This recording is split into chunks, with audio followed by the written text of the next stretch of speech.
नमस्कार, मैं पूनम शर्मा और आप देख रहे हो समाचार टीवी न्यूज। तो चलिए देखते हैं आज की खबर में क्या कुछ है खास। जिले में अवैध खनिज उत्खनन परिवहन को लेकर नर्मदा बचाओ आंदोलन नेत्री ने लगाए आरोप, अधिकारियों ने रखा अपना पक्ष।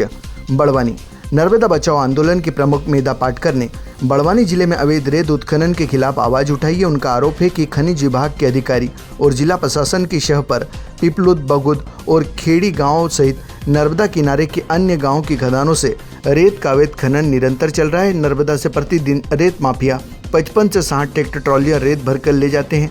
आज मंगलवार दोपहर 2 बजे प्राप्त जानकारी के मुताबिक मेधा पाटकर ने कहा है कि उच्च न्यायालय और राष्ट्रीय हरित न्यायाधिकरण यानी कि एनजीटी के आदेशों के बावजूद नर्मदा नदी क्षेत्र में अवैध रेत खनन उत्खनन जारी है। उन्होंने मांग की है कि दोषियों पर आपराधिक प्रकरण दाखिल करके उन्हें गिरफ्तार कर जब्त किए वाहनों को राजसात करने की कार्रवाई की जाए। वहीं इस मामले में खनिज अधिकारी दिनेश सिंह डुडवे ने बताया कि मेधा पाटकर के द्वारा जो आरोप लगाए गए हैं वो बेबुनियाद हैं। पूर्व में भी उनके द्वारा कार्रवाई की गई थी और अभी तक कुल 98 प्रकरण दर्ज किए गए हैं। पिपलुद, बगुद और खेड़ी में अवैध खनन की शिकायत प्राप्त हुई है, इस पर भी कार्रवाई की जाएगी। बड़वानी जिले में अवैध रेत का कारोबार जिला मुख्यालय से सुचारू रूप से जारी है। हालांकि अवैध रेत के गोरख धंधे में जहां खनिज विभाग कार्रवाई के आंकड़े भी नहीं देता, वहीं खनिज विभाग के जवाबदार अधिकारी भी खनन माफियाओं पर कोई कार्रवाई नहीं करते। एनजीटी, उच्च न्यायालय और राज्य सरकार की कड़ी हिदायत के बाद भी अंधेरी रात में तो ठीक दिन दहाड़े नर्मदा नदी से खनिज विभाग की निष्क्रियता का फायदा उठाकर रेत माफिया नदियों का सीना चीर रहे हैं। जिले के पिपलुद, बगुद व खेड़ी में नर्मदा नदी किनारे अवैध तरीके से रेत का खनन अब भी जारी है।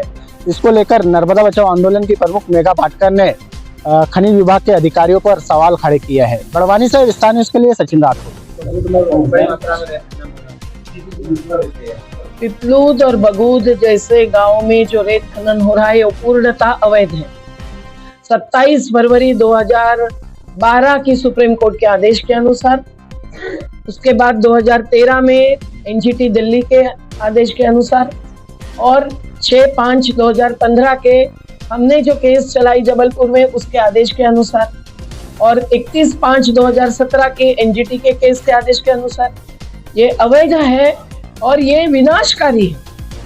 यमुना की जो हालत हुई है, ऐसी नर्मदा जैसी बहती हुई जो दिखती थी वो आज एक नाला बन गई है। नर्मदा की ऐसी ही हालत हो जाएगी।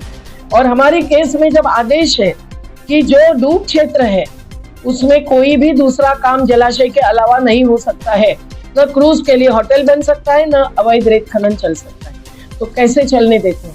फिर खनिज अधिकारी इतनी बड़ी तनख्वाह लेकर क्या कर रहे हैं? और 4 जिले के अलीराजपुर, बड़वानी, धार और खरगोन, 4 जिले के कलेक्टर और एसपी हमारी केस में प्रतिवादी रहे हैं। उनको बार बार हमने लीगल नोटिस भी दी है, आवेदन भी दिए हैं।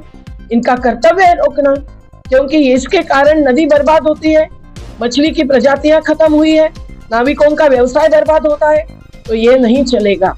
पर क्या हो रहा है, आज ये पैसे की लेन देन कहीं ना कहीं हो गई।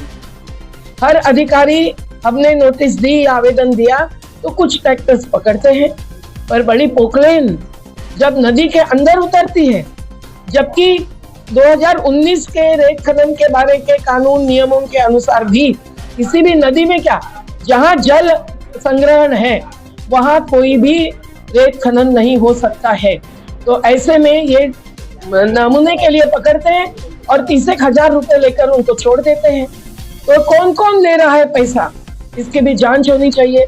ये कलेक्टर और एसपी की पूर्ण जवाबदारी है। नर्मदा बचाओ, मानव बचाओ जब हम कहते हैं तो देश की हर नदियां बचाने की आज जरूरत है। पानी पीने लायक नहीं रहा है और ऐसे सभी योजनाओं से, ऐसे अवैध कार्यवाही से ही और बर्बाद हो रहा है।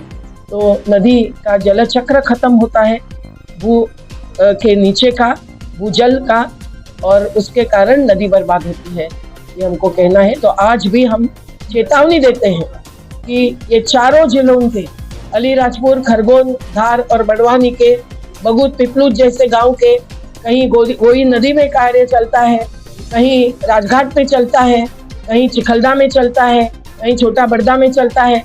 तो ये सब कार्य अवैध लोगों ने, माफिया जो बोलते हैं कि हमको ऊपर का आशीर्वाद है, उन्होंने रोकना चाहिए। उन्होंने नहीं रोका तो उनका कार्य सरकार ने रोकना सरकार की जिम्मेदारी और कर्तव्य है। पिपलुद खेड़ी में अवैध खनन जारी है, इसको लेकर मेधा पाटकर ने कई तरह का आरोप लगाया। मेघा पाटिल जी द्वारा जो आरोप लगाए वो बेबुनियाद हैं और खनिज विभाग के द्वारा समय समय पर नर्मदा पट्टी के किनारे अवैध उत्खनन परिवहन भंडारण पर लगातार कार्रवाई की जा रही है और इसी वर्ष में लगभग हमारे द्वारा खनिज विभाग के द्वारा 98 प्रकरण दर्ज किए गए हैं। आगे भी इसकी कार्रवाई जारी रहेगी?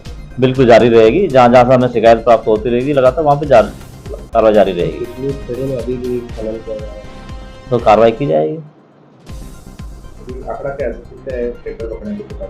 अभी तक लगभग पूरे 98 प्रकरण बनाए हैं हम लोगों ने, 98 प्रकरण पे कार्रवाई की गई है।